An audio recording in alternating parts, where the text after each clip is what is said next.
Mill faked being sick at my party, claimed I gave her food poisoning, then sent me fake hospital bills, so I investigated and discovered she was actually at a restaurant the whole time and made up everything to humiliate me.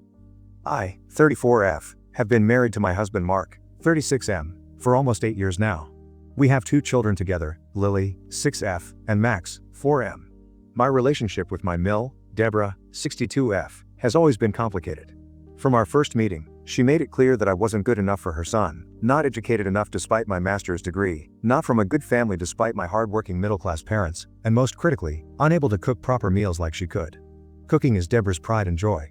She's known for elaborate dinner parties and gourmet-level meals that would rival restaurants. I grew up with working parents and simpler food, and while I've improved my cooking skills over the years, I'm certainly no chef. I've generally tried keeping peace with Deborah, smiling through her passive-aggressive comments about my parenting, career choices, and housekeeping. I send thank you notes for unsolicited gifts she gives us, things she thinks we need because what we have isn't good enough. Mark tries defending me but is caught in the middle, and I don't want to force him to choose between his wife and mother. Last month, Mark and I hosted a family gathering to celebrate his father John's, 65M, retirement. We invited about 20 people, including Mark's parents, his sister Emma and her family, and close friends. I spent days planning and preparing what I thought would be a lovely meal. The party initially went well. People seemed to enjoy themselves, the food was ready on time, and even Deborah appeared in good spirits. She brought an uninvited side dish, some fancy salad with ingredients I couldn't pronounce, but I didn't mind. During dinner, compliments flowed. John loved the chicken, Emma raved about the rolls, and friends requested my cake recipe. I felt proud until I noticed Deborah barely touching her food, moving it around her plate with disgust. She would occasionally take tiny bites with grimaces as if forcing down something terrible. I tried ignoring this typical behavior, but she began making audible comments. The chicken is a bit dry, isn't it? And I find the vegetables quite undercooked.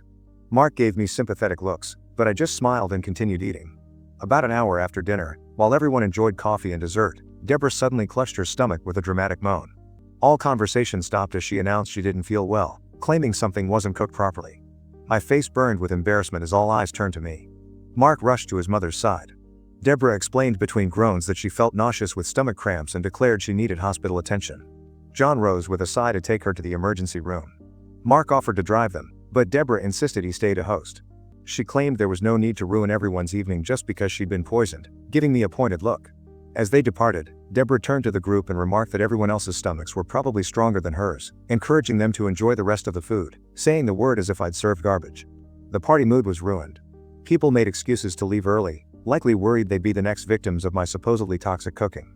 Emma tried reassuring me that no one believed Deborah's display, but I saw doubt in some eyes as they cautiously finished their desserts. Mark was mortified and repeatedly apologized for his mother's behavior. He called John several times throughout the evening, who said they were still waiting at the hospital. By the time the last guest left, I was fighting back tears of humiliation and anger. The next morning, Mark called his parents to check on Deborah. John said she'd been treated for food poisoning and released late the previous night. She was resting but would be fine. When Mark asked for specifics about the diagnosis, John was vague, mentioning contaminated food and dehydration. I was suspicious. I had eaten the same food as everyone else without issues. I'd been careful with food preparation, especially using a meat thermometer for the chicken. But Deborah had planted seeds of doubt, not just in our guests' minds but in mine as well. 3 days after the party, I received an email from Deborah with the subject hospital bills. She explained in detail how she had suffered terribly from my negligent cooking and had been diagnosed with severe food poisoning. She attached scanned hospital bills totaling $2,870 and stated that since I was responsible for her illness, I should pay them. I was stunned. Not only was she publicly blaming me for supposedly poisoning her, but she was demanding nearly $3,000. Mark and I aren't wealthy, and an expense like this would seriously strain our finances. Mark called his mother immediately after I forwarded the email. From his side of the conversation, it was clear Deborah wasn't backing down. She insisted my cooking had made her seriously ill, that doctors confirmed food poisoning, and that I should pay her medical bills. When Mark pointed out that no one else got sick, Deborah claimed she had a sensitive stomach and others might be hiding symptoms to spare my feelings. The call ended with Mark saying he needed time to think. He looked exhausted afterward. While he believed my food was properly prepared, he worried about his mother's health and the substantial bills. He suggested we might just pay to keep peace and move on. I couldn't believe what I was hearing.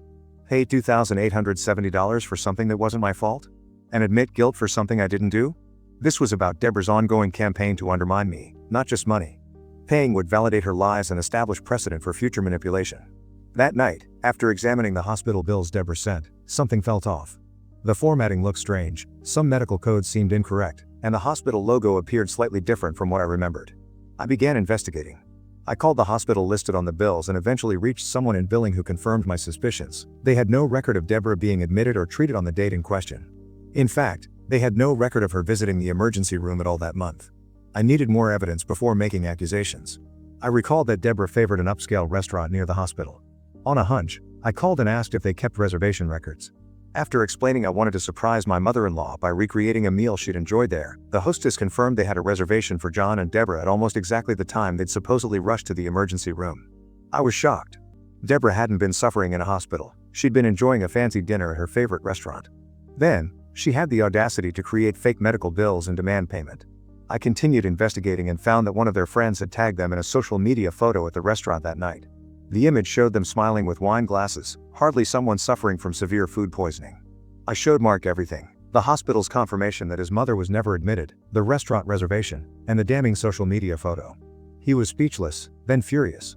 He'd been genuinely worried about his mother's health, only to discover it was an elaborate lie designed to humiliate me and extort money. Mark called his parents immediately on speakerphone. John answered, and Mark confronted him about the fake hospital visit. John sounded uncomfortable and evasive, making excuses about misunderstandings and claiming Deborah had felt ill but recovered quickly. When Mark mentioned the restaurant reservation and photo, there was a long silence followed by sounds of a muffled argument. When John returned to the call, his tone had changed. He admitted they hadn't gone to the hospital but insisted Deborah truly felt unwell after dinner. According to him, they went to the restaurant for bland food that wouldn't further upset her stomach. About the fake bills, John claimed ignorance, suggesting Deborah had made a mistake or confused dates. Mark wasn't accepting these explanations. He demanded to speak with his mother, but John said she was too upset. Mark stated plainly that we knew what happened. Deborah faked illness to embarrass me, left our party for a restaurant, then fabricated medical bills to extort money. He declared we wouldn't pay and would limit contact until Deborah sincerely apologized.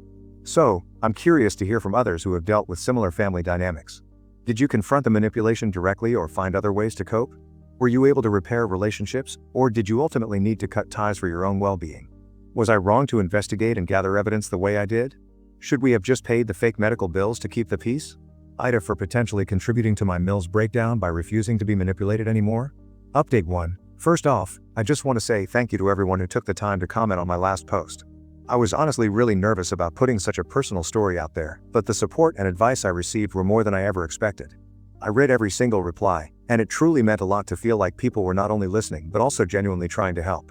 Some of you even shared your own experiences, and that made me feel a lot less alone. So really thank you.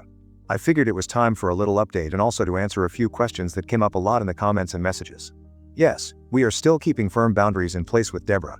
Things are better in the sense that she isn't actively trying to manipulate or guilt us like before, but we're definitely moving slowly and carefully. Trust doesn't just magically come back overnight, especially after everything that happened. Mark and I both agree that our first priority is keeping our home peaceful and healthy for ourselves and our future. A few people asked if we were planning to take legal action because of the fake medical bills. That's a totally valid question, and trust me, it was something we seriously considered. What she did was wrong on so many levels, not just morally, but legally too. After talking things through with our lawyer, we decided not to go down the route of pressing fraud charges. It wasn't an easy decision, but at the end of the day, our main goal was to make the behavior stop. Punishing her felt secondary compared to finally getting some honesty and accountability. The fact that she's now in therapy, owning up to what she did, and starting to understand how serious it was that counted for something. We're not saying it erases the past, but it's a step in the right direction. Actually, we got some unexpected news just yesterday. Emma, Mark's cousin, called to catch up and ended up telling us something kind of surprising. Apparently, during one of her therapy sessions, Deborah opened up and shared the whole story with her support group. And I mean everything: the fake illness, the staged restaurant incident, the phony hospital bills, all of it. According to Emma, who heard this from John, Mark's uncle, the group's reaction really took Deborah by surprise. Hearing strangers react with shock, even disgust, seemed to hit her differently than when family members tried to confront her. I guess there's something about hearing people who don't owe you anything say, "Wow, that's seriously messed up," that makes it harder to stay in denial. It's like she finally saw it from the outside looking in. Apparently, that moment really shook her. And honestly, I think that kind of wake-up call was long overdue. On top of that, John mentioned that Deborah's therapist has brought up the idea of doing family therapy. Not just general sessions, but specifically focused on the relationship between her and me. The therapist thinks that unless we deal with the deeper stuff between us, whatever caused all this resentment and control her overall progress might stall. Mark and I haven't decided if we're going to do it yet. We're not against therapy at all, but we're also trying to protect ourselves. The last thing we want is to get sucked back into another round of manipulation under the guise of healing. It's complicated. On one hand, we want to support the progress she's making. On the other, we're still recovering from the emotional whiplash of everything she put us through. We haven't said yes or no yet, we're just giving it time and thinking things through carefully. Now, here's something that really surprised me in a good way. Yesterday, I got a package in the mail. I wasn't expecting anything, and when I saw it was from Deborah, I'll admit, I felt a little nervous opening it. But inside was a really thoughtful gift. She sent me a cookbook. Not just any cookbook, though it was a collection of family recipes that had belonged to Mark's grandmother. Apparently, it's something she's been holding onto for years. Along with the book was a handwritten note. In the note, Deborah explained that she had always intended to pass it down to whoever Mark ended up marrying, but because of her issues, she actually used that word she never followed through. She said she hoped I might find some recipes I'd like and that I'd feel comfortable making them for the family only if I wanted to, with zero expectations or pressure. That part really stood out to me. It felt like the first time she's ever acknowledged that she made things harder than they needed to be, and that maybe she pushed too much or tried to control things that weren't hers to control. It was a small gesture, but it actually felt meaningful. I don't know if we'll ever have a normal relationship, but that felt like a step forward. A real one. So that's where things stand for now. Things are still a little uncertain, but they're also calmer than they've been in a long time. We're taking things one day at a time, and we're definitely not letting our guard down completely. But we're also open to the idea that people can change if they're truly willing to do the work. Thanks again to everyone who's followed along and offered support. I'll keep you posted if anything big changes, but for now, we're cautiously optimistic. Take care, everyone. Update 2. Things took a turn I wasn't expecting at all.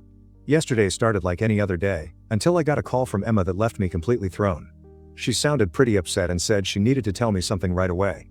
Apparently, Patricia, the same friend of Deborah's who originally told me about the stalking accusations, has been going around spreading an even more twisted version of the story. From what Emma said, Patricia has been telling people in their shared social circle that not only did I stalk Deborah, but I also physically threatened her and have been keeping her from seeing her grandchildren purely out of spite. To say I was shocked would be an understatement. That's a huge leap from what Deborah originally claimed, and the idea that people out there believe I'm some kind of threatening, cruel person was honestly sickening. I've done nothing but try to set healthy boundaries, and to see that turned into something so ugly felt like a punch to the gut. Here's where it gets even more unexpected. These rumors ended up reaching Deborah. And instead of letting them stand or quietly agreeing with them, which, to be honest, is what I would have expected a few months ago, she actually defended me. Emma had gone over to her parents' house and overheard part of a phone conversation between Deborah and Patricia. She said Deborah was clearly upset and told Patricia to stop spreading lies. More than that, Deborah actually admitted that she had made up the original stalking story during a period of really bad mental health. According to Emma, Deborah sounded serious, like she really meant it. I couldn't believe it. Deborah admitting fault is rare enough, but doing it to a friend who has been firmly in her corner? That's almost unheard of. Apparently, Patricia didn't take it well. She accused Deborah of being brainwashed by me and said some other dramatic things. But Deborah didn't back down. Emma said she calmly but firmly told Patricia not to call her again unless she was ready to apologize for spreading false stories about her daughter-in-law. Hearing that, I was stunned. So was Mark. We both just kind of sat there for a moment after Emma told us, letting it sink in. It felt like a huge shift, like maybe, just maybe, her therapy is actually starting to make a real difference. And not just surface level change, but something deeper. Later that evening, something even more surprising happened. Deborah called me directly. That might not sound like a big deal, but trust me, it is. Normally, she only communicates with me through Mark, or in the past, through passive-aggressive gifts or messages. A direct phone call is rare. She apologized again. Not just a vague sorry if I upset you kind of apology, but an actual, detailed one. She said she was sorry for everything, but especially for the stalking accusations. She told me she had been completely embarrassed when she realized I'd caught her lying about being in the hospital and going out to eat while pretending to be ill. She admitted that instead of owning up to it, she panicked and tried to make me out to be the villain to save face with her friends. She actually sounded remorseful. Not defensive, not blaming someone else, just regretful and, honestly, kind of vulnerable. It's the first time in a long time that I've heard her speak like that. Then she asked if I would be willing to meet her privately, just the two of us, no Mark, no John, to talk one-on-one, woman to woman, about everything that's happened and whether there's a path forward for our relationship. I was caught off guard. Part of me wanted to say no right away. I mean, I've been burned so many times by her manipulations that it's hard to trust anything. But another part of me, maybe the part that still hopes we can find peace someday, felt like this could be a turning point. So I told her I'd meet her for coffee later this week at a public cafe. After I hung up, I immediately called Emma to get her thoughts. I trust her judgment more than anyone when it comes to this whole side of the family. She said she was cautiously optimistic, but reminded me to stay alert. As she put it, Deborah's been manipulated for decades, and therapy takes time. One breakthrough doesn't erase a lifetime of patterns.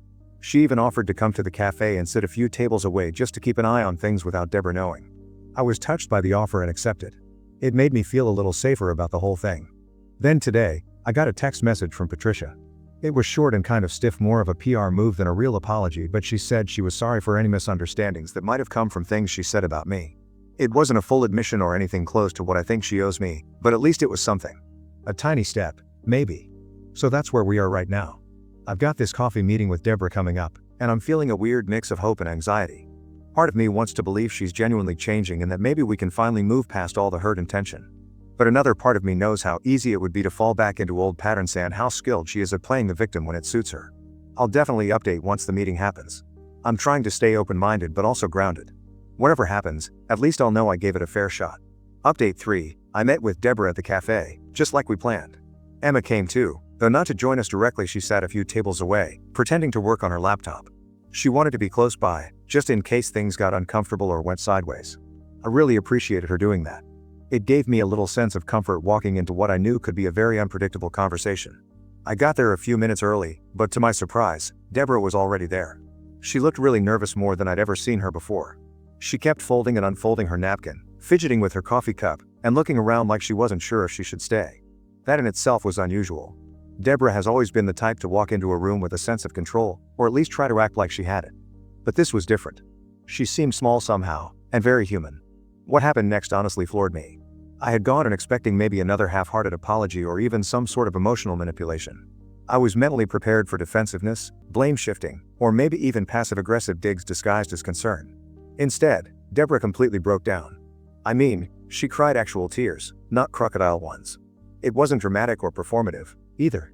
She was quiet, trembling, and visibly struggling to get her words out. Through the tears, she told me that she'd recently been diagnosed with borderline personality disorder. Her therapist had helped her come to terms with it, and apparently, it explained a lot of her behavior over the years. She opened up about how her own mother had been incredibly critical and manipulative when she was growing up. She described a household where love felt conditional, where emotions were used as weapons, and where nothing she did ever seemed to be enough. According to her, she never really learned how to have healthy relationships, especially not with other women. And when Mark and I got married, I unknowingly stepped right into the middle of all that. She admitted, point blank, that she had always been threatened by my closeness with Mark. That somewhere deep down, she was afraid I would steal him away and that she would lose her place in his life. She said she felt like her identity was wrapped up in being his mother, his emotional anchor, and that the idea of him putting someone else first felt like abandonment to her. So she lashed out in the only way she knew how. She confessed that she had actively tried to make me feel insecure as a wife and a mother. That the dinner party, the one where everything blew up, had actually been planned to embarrass me. Her goal was to make me look incompetent in front of family and friends, hoping they'd question my abilities and maybe even side with her more. She said she hated herself afterward but couldn't bring herself to admit it. Then came the part about the fake medical bills. She told me that after the dinner party didn't have the lasting impact she'd hoped for, when people still talked to me, still ate my food, and didn't turn on me, she panicked. She wanted another way to make me look bad. So she faked the illness and made it seem like my cooking had made her so sick that she needed medical attention. She admitted that she never expected me to actually dig into it or find out the truth. She just assumed we'd pay the bills out of guilt and move on. She said it all spiraled out of control so fast, and by the time I started asking questions, she didn't know how to backpedal. As for the stalking accusations, she admitted those were just a desperate last-ditch effort. She felt like everyone was starting to see through her lies, and she needed a way to shift the spotlight off herself and make me look unstable instead. She never imagined Patricia would repeat the story to so many people or exaggerate it even further. Throughout all of this, she kept saying how deeply sorry she was. Not in a way that felt rehearsed or defensive, but in a way that actually felt real. She said therapy was helping her slowly unlearn some of the toxic patterns she'd lived with for decades, and that she was committed to making real changes, not just for me or Mark, but for herself too. She mentioned she was doing something called schema therapy, which apparently is specifically helpful for personality disorders like hers. When she finished talking, I honestly didn't know what to say at first. I sat there, kind of stunned. I had come ready for a fight, or at least to stand my ground. I wasn't expecting someone who was raw, honest, and broken in front of me. I took a breath and told her that I really appreciated her being so open. I said I could tell how hard it was for her to share all of that, and that it meant something that she was finally taking responsibility. But I also told her the truth, that while I respected her willingness to change, rebuilding trust wasn't going to happen overnight. I couldn't just forget everything that had happened. The lies, the manipulation, the years of subtle digs and emotional chaos, it was all still very real and had left scars. I told her that any path forward would have to be slow, and that boundaries would still be in place. She said she completely understood and that she wasn't expecting immediate forgiveness or closeness. She just wanted the chance to keep doing better, even if it took a long time. She then asked if I'd consider joining her for a therapy session at some point in the future. Not right away, but whenever I felt ready. Her therapist thought it could be helpful for both of us. I told her I'd think about it. Before we left, she handed me an envelope. Inside was a check for $2,870, the exact amount of the fake medical bills she had tried to pass off to us. Along with it was a handwritten note where she acknowledged that no amount of money could make up for what she had done, but that she wanted to take this step as a sign of accountability. She wrote that she hoped we might use the money for something positive. Later that night, I told Mark everything. I showed him the check and the note. He was clearly overwhelmed. I could see it in his eyes, this mix of relief, grief, and cautious hope.